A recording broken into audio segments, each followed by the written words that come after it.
The Enfield Case. The Enfield Case is one of the most convincing and talked about poltergeist cases in paranormal history. Everything occurred in Enfield, North London. One evening in 1977, a mother was putting two of her children to bed. Before she went to sleep herself, her two children, Pete and Janet, came running in, insisting to their mother that their beds were jolting up and down and moving about by themselves. As they approached the door, the sound of movement could still be heard, but the moment they entered the room, all activity completely stopped. The very next night, the children were once again complaining about unusual noises. This time, it was the sound of a chair being dragged across the floor. When the mother came in to investigate, she saw the chair had indeed been moved. But trying to dismiss it, she simply removed the chair from the room. However, this proved to be ineffective, as no sooner had she left the room, the sound started up again. When she turned the light on though, the sound stopped, and there was nothing in the room that could have caused the sound.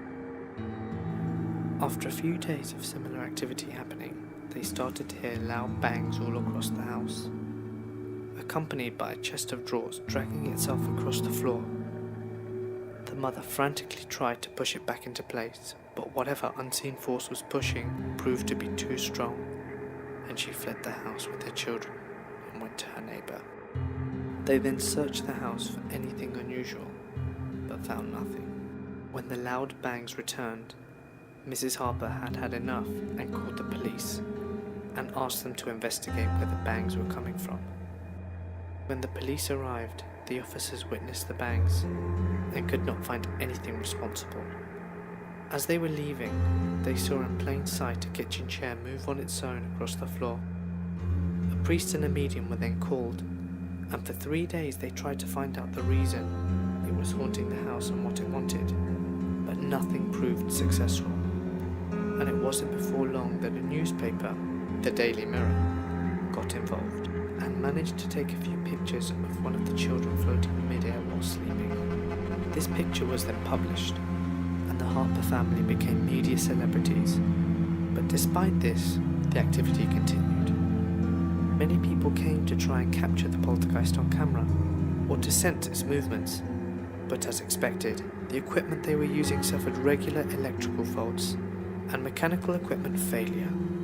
Camera batteries drained of power exceptionally quickly, and tapes left to record would jam, giving very little chance to capture anything. The knocking on the wall almost became a nightly occurrence, with furniture sliding across the floor and being thrown down the stairs, drawers pulling themselves out and tumbling onto the floor, and bedsheets constantly pulling themselves off the bed. Many people saw toys and objects fling themselves across the room without any apparent explanation. Things escalated when members of the family began getting thrown around the room. A neighbour once saw Janet being lifted in the air by the unseen force and get tossed to the ground. He couldn't do anything to help her, as moments later she rose and began speaking in a deep male voice, seemingly in a trance. It was this event that was the turning point for the family, and they submitted Janet for a series of tests in hospital for psychiatric analysis, all of which proved normal. While she was there, she was completely unaffected by the poltergeist, but the day she returned home, the activity continued afflicting her.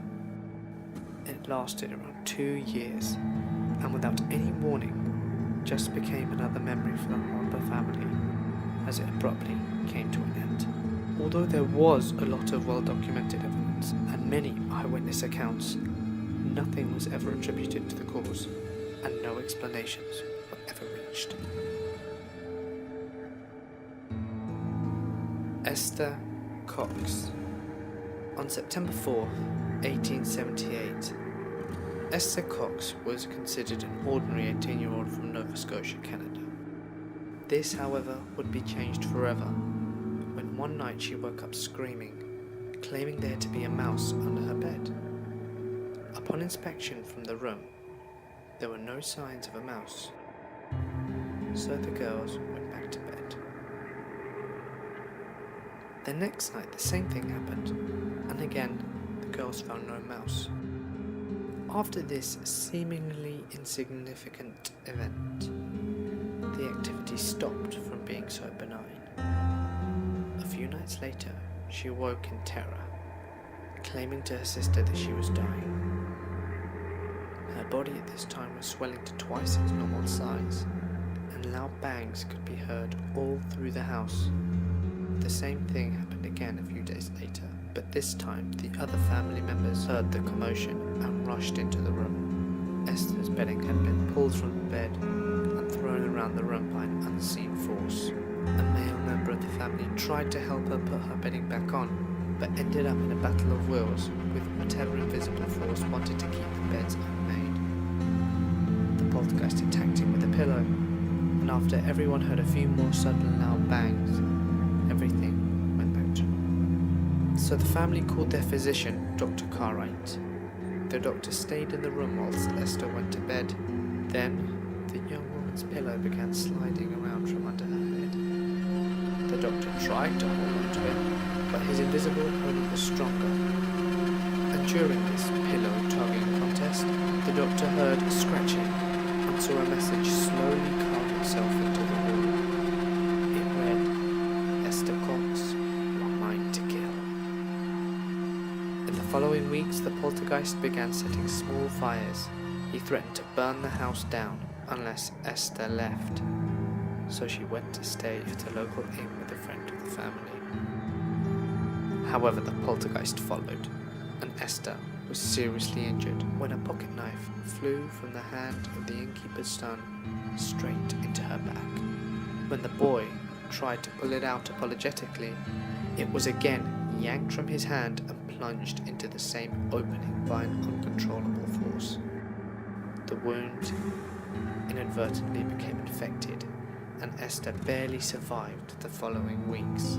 Once she recovered, she got a job as a domestic helper for a local court clerk. Esther had only been there for a few months when their barn burnt down, and she was the only one around at the time. In the eyes of the clerk, it was obvious who was responsible for starting the blaze, but she insisted that it was actually a poltergeist stalker. The judge was not impressed, and Esther was convicted of arson. Over time, the poltergeist gradually became less active and went away as mysteriously as it had arrived. She married twice and died in 1912.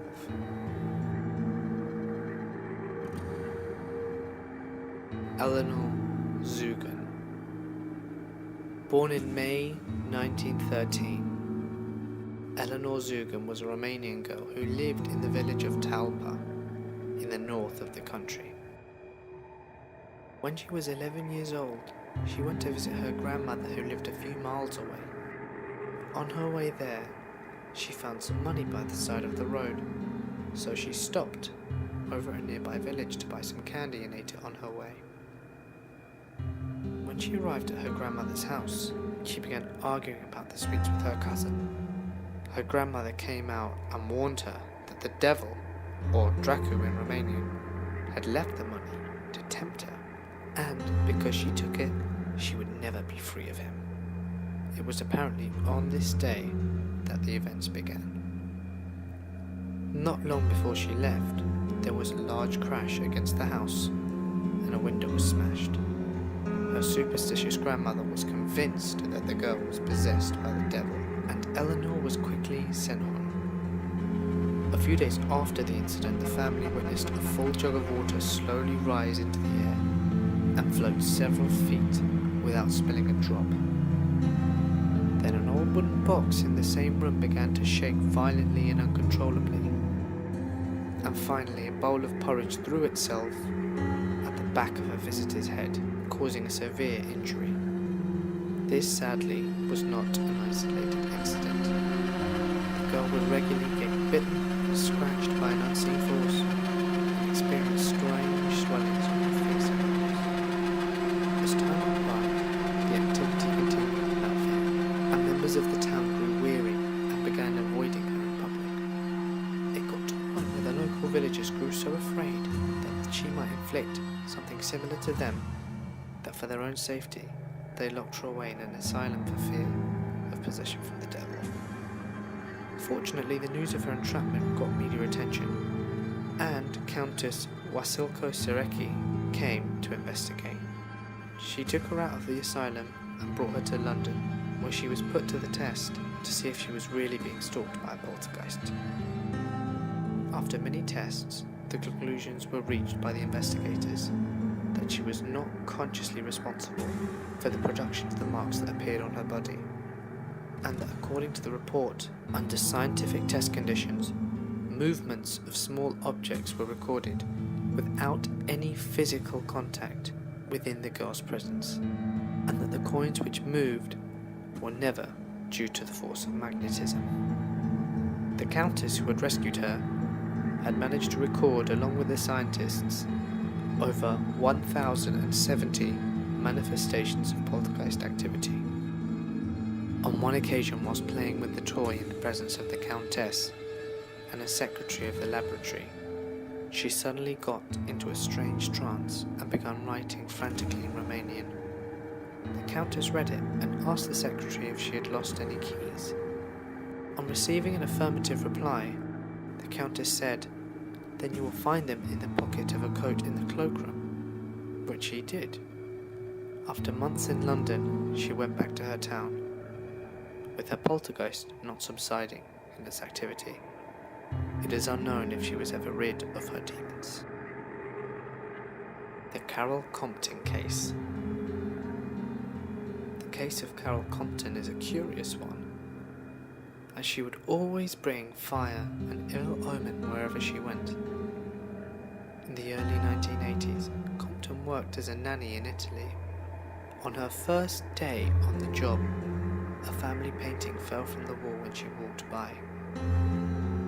Nothing serious happened until she travelled with them to the Alps. This is where the family home was situated. It wasn't before long that the house would burn to the ground. When the family returned home, fires randomly began appearing around the house, with little explanation as to how they started. And when a fire started in the son's bedroom, it wasn't before long that they assumed it was Compton and had to let her go. Before long, she found another job with the Tonti family. At this point, the poltergeist activity increased. Household objects began flying around, and a mattress spontaneously caught fire. Naturally, this family began to get concerned.